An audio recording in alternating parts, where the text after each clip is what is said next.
Welcome to a conversation in celebration of Brooklyn-based artist Jeanine Oleson's new book, Conduct Matters, which was designed by Nicole Killian and just published by Dancing Foxes Press. Based on a group of works exhibited in 2017 at the Hammer Museum in Los Angeles, the book explores Jeanine's ongoing interest in the lapses of communication and language through either abstraction or actual bodily distance. We are here with the artist and the three authors of the book, historian Jaleh Mansoor, who teaches modern and contemporary cultural production at the University of British Columbia, Kay-Sue Park, law professor at Georgetown University Law Center, and Connie Butler, chief curator at the Hammer Museum and the organizer of Jeanine's show at the Hammer. Thanks so much all for joining us for some screen time. We are looking forward to hearing from you all today as we think that so much of what you've written in relation to Jeanine's work is so particularly resonant with the effects of our current corona crisis.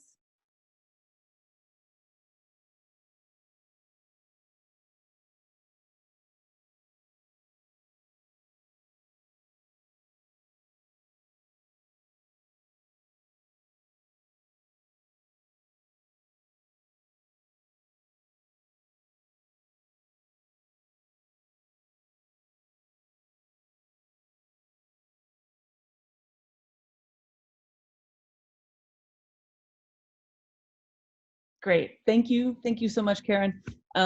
First, I just want to say thank you. I want to say thank you to everyone on this screen right now. I want to say thank you to the three of you for writing such amazing things in the book, Jaleh, Kay-Sue, and Connie. You have no idea how much it matters to me, like to make work and actually have some response and someone thinking alongside. So I really value that more than you may know. And then I want to thank Karen and Barbara for being such amazing publishers and people to work alongside too, and to figure out like how to translate a book into the form of, or like a project into this book. And it's such a creative and kind of hands-on endeavor, and not everyone, I usually feel like I'm the one who cares more than anyone else about all of these things. And I was like, wow, I think they may care more than me about some things, which is magic. So, so basically, I just wanted to, I had sent all of you some sort of basic prompts, and I just kind of wanted to talk about the project, and taking the project and sort of the book and whatever this difficult moment we find ourselves in, as we've all come to hear a million times. I was just thinking about some ideas, so maybe I'll just start with Jaleh. So I have you on the top of my list. We were talking together and talking about this idea of value, and how value exists in a highly mediated landscape and through material. And I wondered if you would talk a little bit more about that. Also, sort of distribution of relations, as you called it at some point too, which is more about the social. And I'm going to just read a little section that, there's so many sections I feel like I could get into, but I'm going to read this section, and maybe you'd want to talk about it a little bit more. And this finally is where art can be said to matter. It is only in the unlikely, irrational passage from fact to fiction that the totality of the situation surfaces. If we take politics after Jacques Rancière to mean the distribution of relations, of spacing, rather than the limited formulations of individuals and intentions, Olson's practice takes the highlights afforded by Della Costa, Federici, and James around engendering order and moving them into the registers of and resonances with ecology of land, extraction, and resources to overwrite the matrices of value. And that's kind of your closing paragraph, really. But I wonder if you wanted to relate that back to like mediation and value and material. Well, first of all, I love how that the question that you're posing to me right now is already articulated in the material choices you've made with the book. So it's tactility, it's tactile quality, it's all of it is articulating what I'm trying to say there. So basically, all that I'm saying there is that when I first encountered your work, I was overwhelmed by the number of pathways that one could take into it, because it seemed to me to be something that was kind of Wagnerian in the best sense. There was a lot going on there. And at the time, I thought, you know, what are the paths in? And it occurred to me that what you were doing is placing the blind spots in numerous discourses, whether you're aware of it or not. And maybe this is what art does. All those discourses out there, feminism, post-structuralism, Marxism, law, just the disciplines and all the packaged things were being brought together. But it seems as though this moment that we're having this on-screen mediated conversation is perfect to finally understand what you're doing, because we're in a kind of crisis of global supply chains that has everything to do with ecology, as well as the kind of collapse of capital.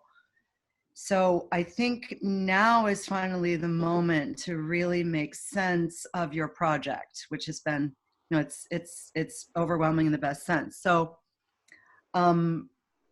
one pithy way, because there's a lot going on and I'm trying to answer you as succinctly as possible.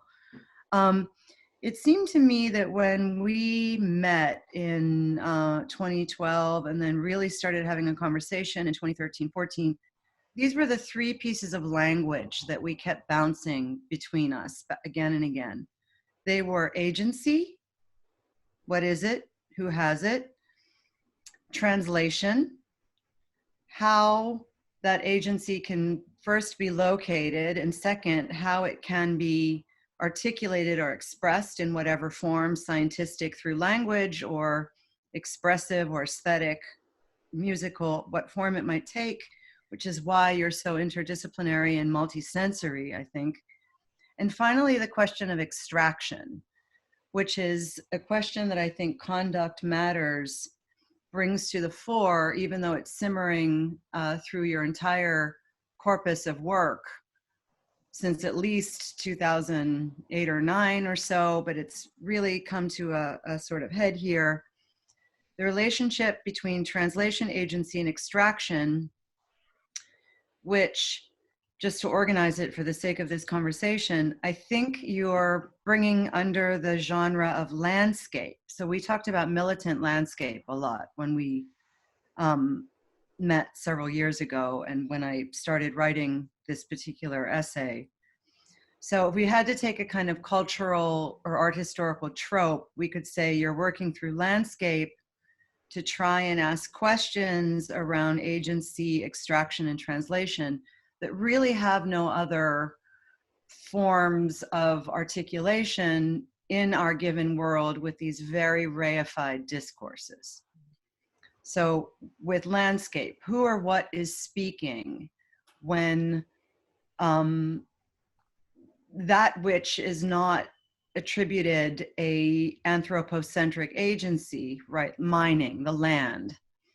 How is that articulated, or how might its inability to articulate itself be articulated through the translation capacity of the artwork, a capacity that doesn't exist in any other, there's no other way to frame it except through the artwork, because it's slipping through all the cracks of all the, you know, the cis-het patriarchal capitalist discourses. So for me, before this pandemic happened, you know, before it began to roil and saturate our consciousness in late February, Canada had already been closed down by these rural barricades that were interrupting pipelines right? And then we find so many months later that the corporate interests behind those pipelines also have their fingers in all these other global places. But who can talk about that in what way without seeming completely insane, other than in the space of the aesthetic query of the artwork? Mm-hmm. So on the one hand, you're really self-reflexive and thinking about what an artwork does that other forms of work don't do. Mm-hmm. And yet on the other hand, it's very heterogeneous and plural and manifold and Wagnerian. So I think that's the sort of interesting thing about your work. It's actually it's like right on target, but the way it draws us in to being right on target is very multisensory and differentiated, and there are many ways in. So mm-hmm. I like to think of it as a kind of delusional intelligence or something that work can, that an artwork can sort of take different forms of voice or something. I mean that in a really yeah, sense. but you're shedding the delusions. Oh yeah, they're only delusional until you laugh, and then they're not. Yeah. You know, because actually it's I mean, it's something that you wrote about really interestingly, even when you're writing about Marx, and then you hop to talking about feminism and like who is to say this, which, and also representation. Like you have this line where you say, and how is this feminist? Because it says it is. So how? And then how does it take some of that on? And I think you start to talk about those in a really interesting way. You start to talk about those blind spots in, say, Marxist relations of material and capital, and then to go through to talk about what is hidden, like what the sort of hidden abode, which I found really interesting to think about as a topic. That or also, I mean, a big part of the video was to have the extraction of copper be like a material extraction process be the arc of the script, as opposed to a story of humanity or something, you know. It just wasn't interesting. It's not helpful to like that kind of possibility for another story, right? So. But that's what's interesting, though, is that you take something that isn't really a question of anthros, and then you figure it through these four women. So if I would have questions for you, it would be around that figuration, or the kinds of tropes and metaphors you choose, that suddenly this thing that doesn't have a voice, that is the core of value, copper, that's being channeled, and why those four figures come to, it's almost as though the primary matrix of meaning gets distributed among them, sort of like spilling diamonds, and then they become the mediation. But back to the question of Marxism and feminism, yeah, it's my thesis, it's my project, that is what abstraction is, that mutual blind spot between feminism and Marxism. So I'm going back to, I'm working a lot on marriage, private property in the state, which postulates that it's women that are the primary currencies. And so they are just one interstice away from the land or animal husbandry. And that this is where property and capital as such, really, the hidden abode isn't so much the factory floor as, you know, the womb, really.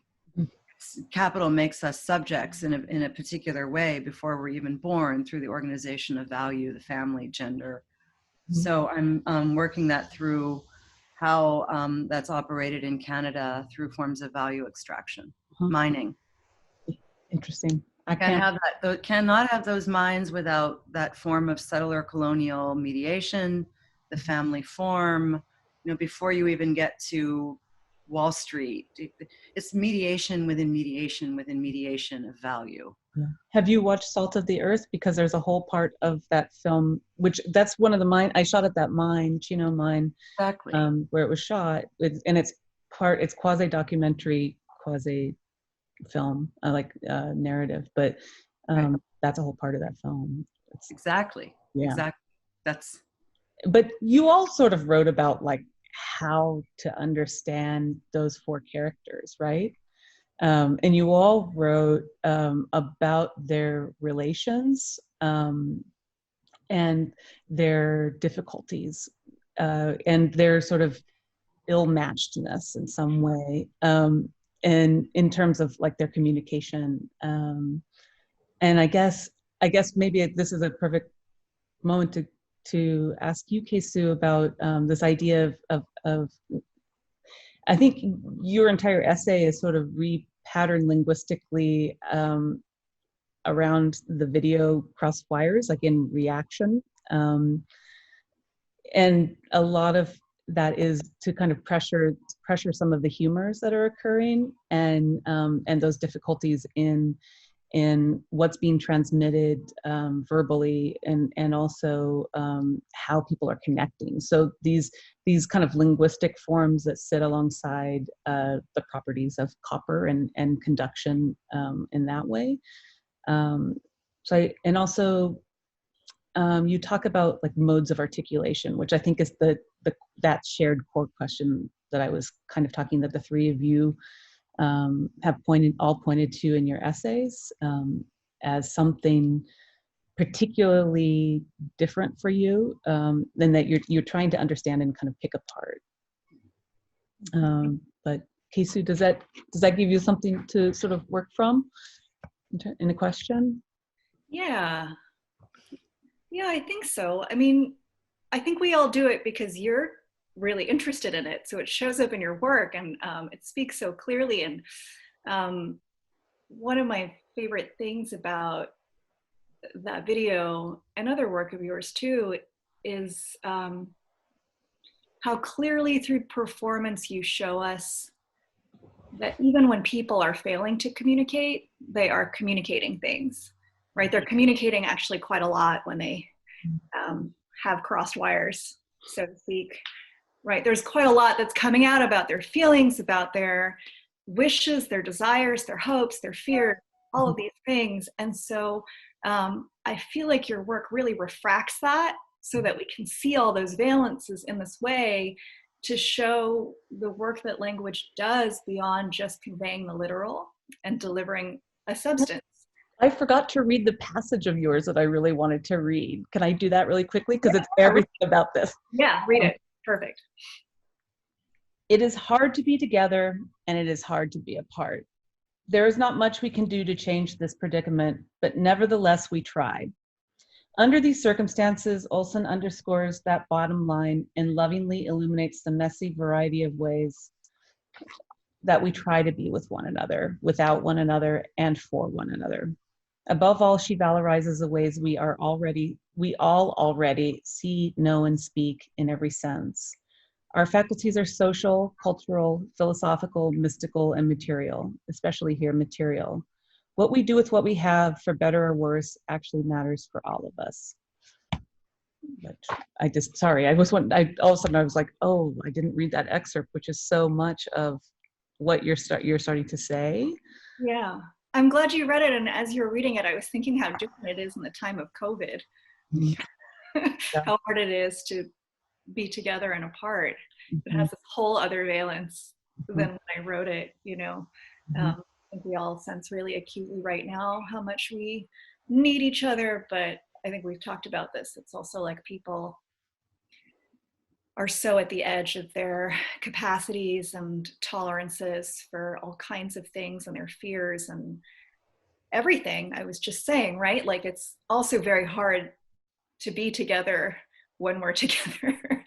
People are behaving in all these ways where all of that stuff is really at kind of maxed out at the edge. And you see it. And so it really changes the social world that we're in right now, it changes the way that we can be present for each other. And be on our own. We have to really confront a lot of our own stuff, you know, like all that stuff feels really right there to see. It's kind of like your artwork. It's just on a spectrum right in front of us to deal with as we're alone at home. And so in a way it's good, opportunity to work through it. But for a lot of people, I think it's also just overwhelming and too much. And I feel like your video really shows both of those things, like the value in seeing the spectrum and engaging it and appreciating these different dimensions of how we communicate with one another, but also how those things are so felt and embodied that they are overwhelming also, and people can be left with no way that they can find in their capacities. Mm-hmm. Like that scene of Lisa on the roof, you know, just looking so lonely.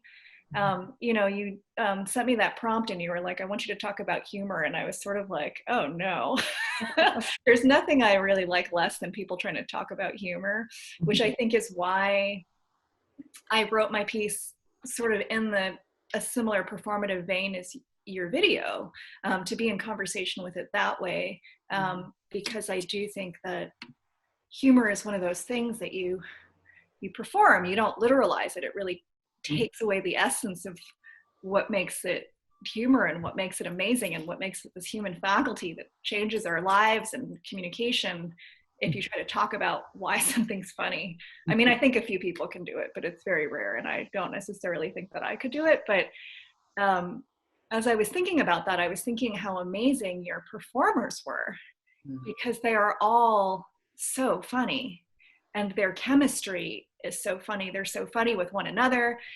They have this gift of really connecting, even as they mimic, you know, miscommunication. And they're great performers because they're connecting with the audience the whole time that they're doing that, right? With whoever is watching, they're just like this perfect conduit. So going back to the original question and the segue, them as media, they are media.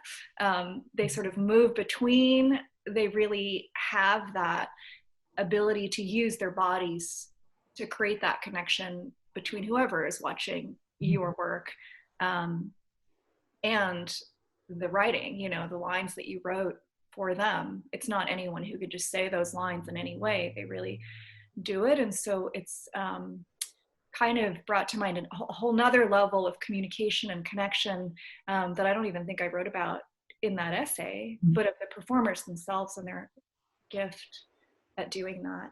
Something I appreciate so much about that video. Yeah, I mean, I think a part of like having an arc of a story arc that's through material, it's also having characters that have no character, like they have no defined motivation. They have no defined, other than whatever it is that they work out kind of an ensemble way amongst themselves, which is so against Western storycraft, but you know, I mean, it's just not what the world is generally wanting. I don't think at this point, but maybe it is instead the thing that needs to be examined. Like even the desire to build that in viewing it. And so, and you bring up such interesting ways of understanding that you actually don't want to name that in the essay, that you want to leave that as a space of to think alongside the work for yourself, you know, and you sort of stake that out in the beginning of your writing, that's your goal, is to think alongside the work, and you know, and to be with these people who are not the big man, as you call it, you know, you know, and to think about how they are actually working through those disconnects, you know, with no clear narrative motivation. Could I just jump in just quickly, just a quick observation? So sorry, I just feel like I'm muzzled all the time, so that's why I'm always asking permission. So you said it's not part of storycraft. It's not the story of the man. It's not the sort of, it's not the narrative that one would be accustomed to, which is why you need to draw these other forms of mediation in to articulate that. But that is what is so difficult, because after millennia, right, we're really socialized to think about narrative form in a particular way, and trying to uproot it to articulate things that are not the figures, not the narrator, but the ground, right? All the other structural conditions that are around the speaking I. That's practically impossible to do. So after I wrote this piece for you, I finally found the art historical essay that I needed, that would have given me the language and the tools to articulate this better. So there's an argument by Amy Knight Powell where she says that one kind of untold story of the birth of landscape as a genre in the sort of early modern Dutch period, the 16th century, the moment of the Dutch cycle of capitalist accumulation, was exactly this problem of how to have resources speak without being mediated through the singular personal pronoun individual I. And she has a wonderful argument about this moment in history where consciousness woke up to the fact that value is scattered everywhere. It's not something that can always be possessed in the personal speaking voice. And so it's this moment in understanding representation where there's a shift between figure and ground. Dutch landscape is about the ground suddenly becoming the articulate media and not necessarily particular protagonists, even though we know landscape is never at the top of the sacrosanct genres. So she has this argument where it's this transitioning between figure and ground through the genre of landscape. That's a way of solving the problem that you're also trying to solve, which is how do we talk about the grand totality of resources, materials, mediations, people? How do we get it all in there the way that the artwork does, where it can convey it really quickly without 10,000 PhDs in this and that and the other thing, where it can just say it all. But so what I'm trying to do here is underscore all of the very, I think, sophisticated kinds of art historical and representational problems that you're inheriting from many, many generations of artists, but you're doing it in this very intuitive and humorous way. It's just really mind-blowing. That's it. That's my 2 cents. Yeah, no, it's great. I mean, but please read that essay. I will. I would. Yeah. There's something in what you just said that is channeling that kind of argument that I think is very difficult to get across. Yeah, representation is really hard to decide in like the normal mode. Exactly, it's very difficult. And I feel like you all also tried to write about and did write about. I should say, I didn't try to. You did. And that's really a complicated thing. And I think I could even now, because I feel like this kind of goes next to Connie's, the sort of what I had written to Connie about tropes of performance and like the in so much of what you wrote about the performance of Breathe in the World, like Breathe in the World, the problems of you, me, we, see, hear, we hear and see, I believe my own title is about, you talk a lot about how you understand the referential levels of other performance work, historic performance work, and this idea that you're kind of seeing it staked out in the project, in that performance, and also a lot of these ideas that some of that has to do with like sound and breathing and kind of issues of embodiment, right? So I feel like it's working through minimalism, but then also thinking about some of those issues of embodiment that are more in the legacy of feminist artists, you know, that definitely precede me, and who I love. So I would love to read this one section. Ooh, a ghostly book. Is it ghostly? Such a beautiful Like, object. out like ectoplasm. It's awesome. Is it? Oh yeah. Well, you know, all we've got is the ground behind me. So, so in terms of, and I'll just read this section, in terms of thinking about that, that legacy, you wrote this. In her book-length essay, Deep Listening, A Composer's Sound Practice, the influential composer and experimental sound artist Pauline Oliveros talks about breath as a threshold. When do you notice your breath? Breathing is the bridge between the voluntary and the involuntary, the sympathetic nervous system and the parasympathetic nervous system, the conscious and the unconscious, the inner and the outer. Olson has drawn on Oliveros's breath exercises both practically and theoretically as a way to constitute audience, redistribute agency, and signal transformation. In doing so, she has appropriated the process-based aesthetics and trappings of 70s feminist ritual and performance.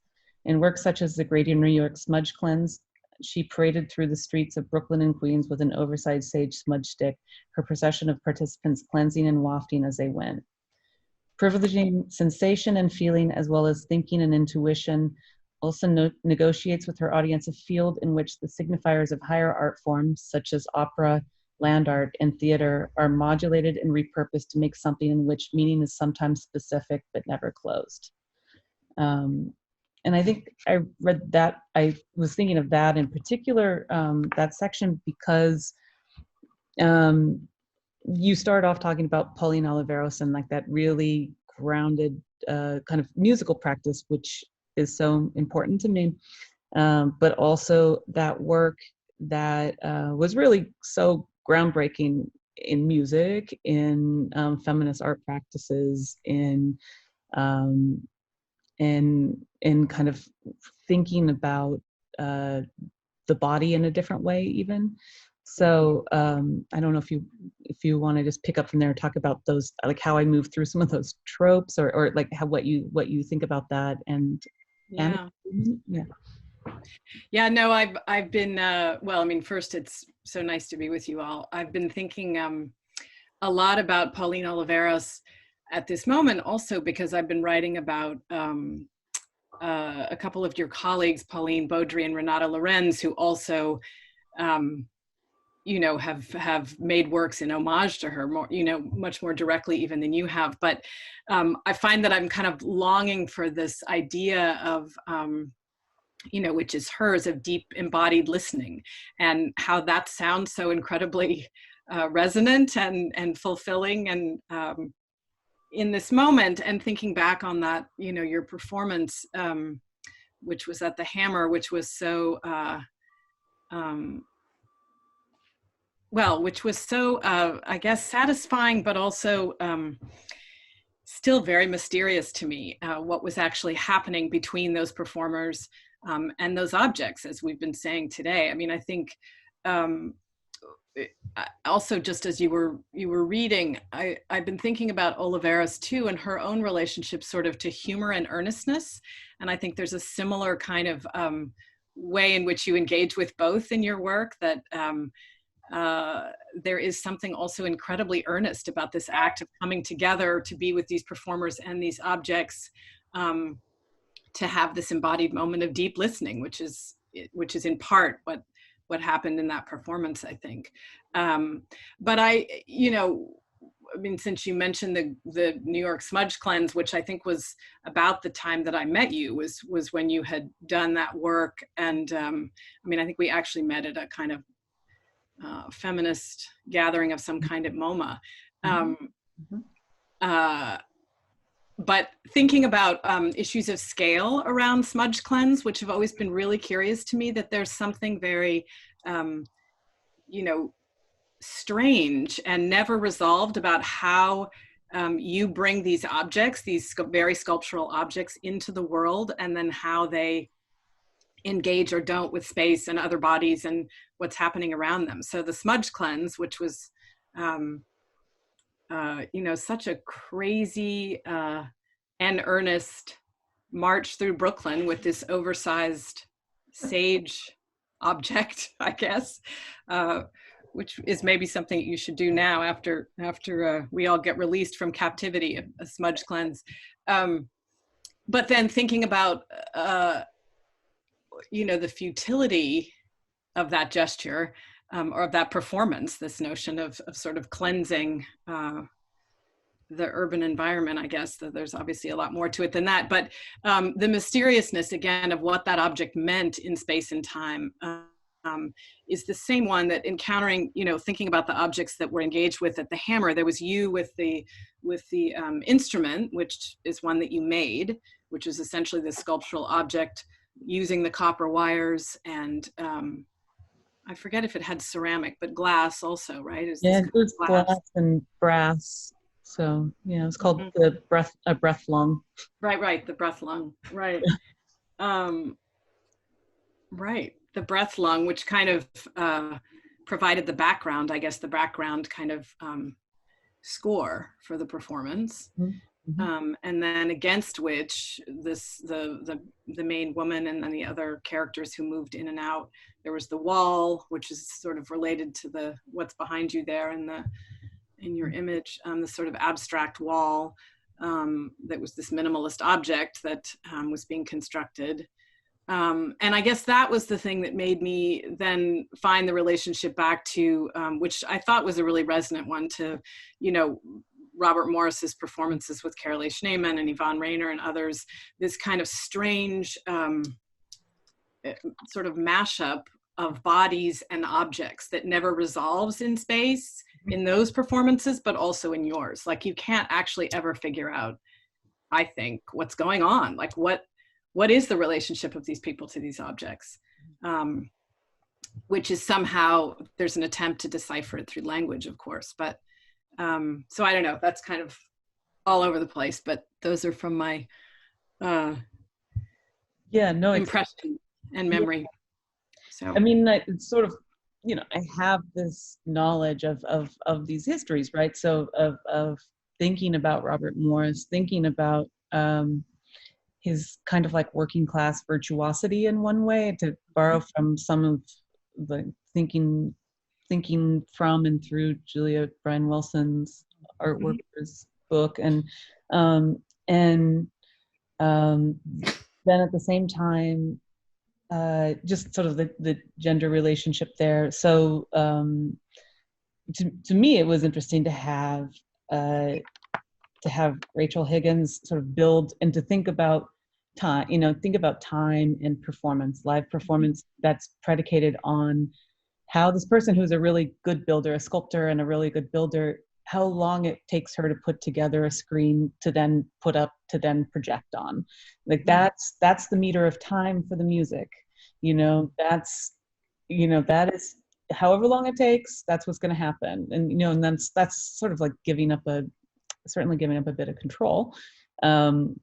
But also just letting that process unfold, and then and knowing that each object has a kind of role. So some of them were put together and built and became kind of catalysts for certain action, while others were present, like there's the stage, the kind of raked stage for that performance, which is actually just tile that is giving a sense of receding space. And the screen, so in those relationships of Sharon, Kim, the performer, or the singer, we'll call her,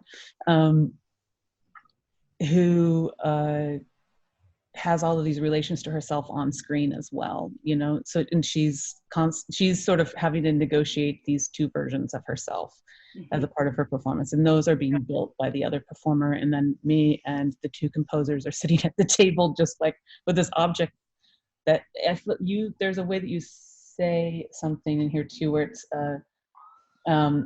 it's a form about its own function. So, you know, I think about that instrument as being a form about its own function. And that was really, that performance was kind of terrifying for me because it was like an all new group of people to be working with. And the 4 performers who were in Crossed Wires, like I've worked with them quite a bit before even that piece. And, you know, I'm working with 3 of them for a performance on Thursday online. And it's a sort of, we have it down to a kind of language and an understanding of each other.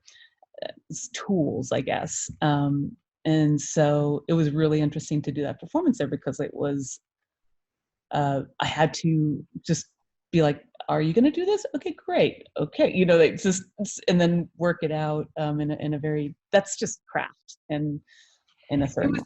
It was so beautiful though. I mean, I really think it will have another life over time as people discover it online or whatever. Right. It was really, really powerful. But it was also, I think, a moment where so many of the things that we've been talking about that are in your work kind of come together in that performance. Whereas in the show, they came together in a different way. They're still sort of disparate, but you know, I remember too, when you were researching the whole project and you would sort of come through LA, having come from these weird, you know, the landscapes of the mine in New Mexico, or, you know, going up to the Northwest or whatever. There were these sort of research trips and then everything would kind of funnel back. And in the end, I think really did come together in that performance in a really wonderful way. Yeah, or even just when I was in residence at the Hammer in the previous fall before the show, and the museum was closed, so you had those sort of in progress performance events, and I did a couple, and one was to test sort of like Right. the programming for the instrument, and one was this kind of meta audition for all different kinds of performers to come and then talk about the act of having to come do a 2-minute monologue to try to get a role in LA, which it's so present to me in LA, you know, like this sort of like, here's my thing, go. And so they all sort of did that. And that's how I met Sharon, actually, because she did these Kathy Berberian pieces, which are like these extended vocal technique pieces. And I was like, who is she? Wow. You know, there's also like acrobats and combat people and child actors and, you know, television people. I was just sort of like, I want a really wide range of like kinds of performers. But that was really helpful. Like everything always feeds for me, you know, like it's like I take that kind of, and I thought at the time, I was like, this is just feeling like a one-off, but actually it was really helpful. And it kind of ended up feeding a different way into that performance there. And it, and I, you know, I thank you so much for just being like, okay, Jeanine, you know, like giving me rein to do what I do and kind of learn in the way that I learn and figure work out. And it's not everyone does that. No, just to jump in, you are so lucky. Because the leashes we get kept on in this world are just too tight for us. It's true. So that's very special. Yeah, no. But it was fascinating to me how you kept kind of coming back and making various different kinds of uses of not only of the gallery space, but of sort of what we had to offer. I mean, I'm fascinated still by this combination of something that is performance that engages with all these other forms, like whether it's opera or it's Yvonne Rainer or whatever it is, with this really also object-based practice, like these really resolved sculptural things. Like that is not, you know, those two things don't always live so with so much depth, I think, and kind of dedication to both of those ways of thinking and kind of producing knowledge in a way. But, you know, so I sort of love that you kept kind of dipping into, I don't know, the museum landscape from all these different angles, I guess. Yeah. I'm waiting for somebody to write the essay on different ways of practicing the critique of institutions, and having Jeanine be a kind of foil to, so many possible figures, because it also occurred to me the way that I observed this with the Hammer, but also with the new museum in New York a few years ago. Yeah. The way in which the institution comes to be seen as a resource to be extracted in a kind of almost asymmetrical guerrilla war of who is using who is extracting who is going to support who. And in the end, it fascinates me that Jeanine always sets up this condition of relative reciprocity. Mm-hmm. So it's really no one who is going to like extract from the other and run, which is, you know, I'm coming to feel as I go through my 40s in what we do, that sometimes I'm just a kind of water well to be sort of absorbed with a straw, and then everyone disappears. You know, but with Jeanine, there's always this kind of circuitry of reciprocal resource extraction and replenishment. And it's a very interesting take on the institution. So I just hope some really brilliant graduate student writes that paper. I leave it to you to find them. You know what? I feel like I'm not very, I see people that are, I guess it's not reciprocity in the extraction, or it's just on a different kind of meter or something. Yeah. Mm-hmm. You know, it's not, you know, it's not really what interests me as like in terms of an ethics of engagement, but yeah, because I see that. It just happens. Don't worry. I'm not going to put you in that social turn, that sort of ideologue. No. It's just something that seems to happen that I find very interesting. I'm very enthusiastic, you know, once I get going. I have like deep well of enthusiasm for that. It's all here too, you know. It's the collaboration with Karen and Barbara and the coming together in this beautiful object. I mean, that's the proof of it too. Yeah. No, it's true. And just being able to make that work. And you know, I thank all of you for sort of believing in me and believing in that, because there's no reason why you would, you know. I always, you know, I feel quite lucky for that. Can I ask you, what are you working on now? Well, at this very moment, I'm trying to do, this is actually a perfect, you know, institutional reciprocity thing, where I was like, oh, the kitchen was like, had asked Karen and Barbara, do you have some projects coming up? And I was like, oh, and they said, well, Jeanine, and they're doing these broadcast kind of performances. And so, yeah, it was really unclear what it would be, but I kind of am turning it into a performance about the book in some part, but then also using the material from the book to be reperformed from 3 performers, and having to, you know, learn broadcast software to figure out how to deal with all of the materials I have at hand, almost like it's live television in a way.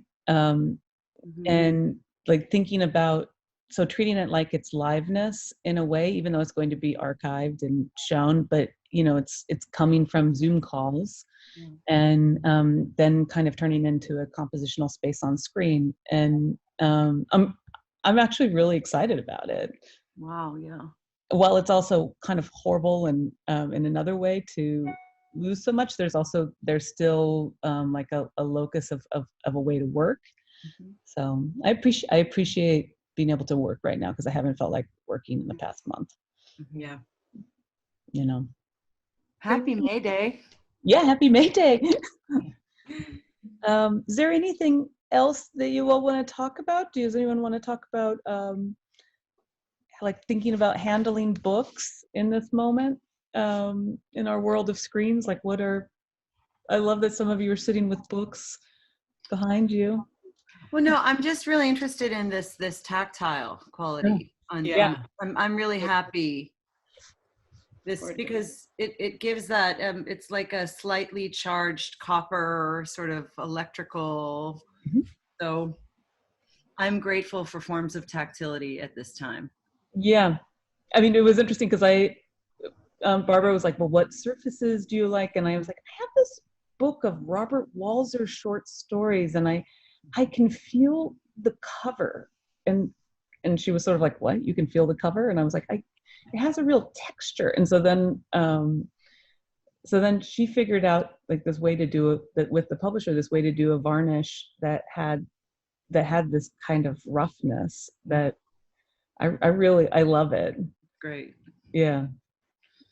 It's like it is a material, it is what it is, you know. So It's like a cat tongue. yeah. Yeah.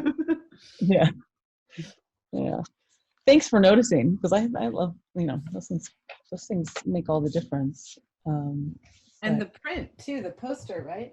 Oh yeah. I have that right here as it happens. You like it? I love it. It's beautiful. I even like it with the folds that it came in the mail with. Yeah. I nice. know, like there's someone was like, you're gonna fold that, but I actually like how the language comes out that way. You know, the language has time. It's kind of like a book, you know, like the language is staged through time. So yeah, it's nice. Yeah. Is there anything else we should talk about?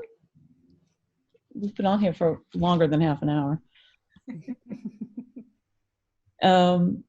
Well, thank you so much, everyone. Yeah, thank you. Thank you to see you all. It was so nice. It's so nice. I know. Yeah, it's really great. Email. It's really nice to have everyone together from the book. I think it's so beautiful how your voices go together in the book, but it's also really nice to see you all together. Right. And hear you Really together. nice. And thanks for sharing, continuing to share your thoughts about this. And it's a lot of what is helping us think through what we're dealing with right now. So thank you. Thank you. See you.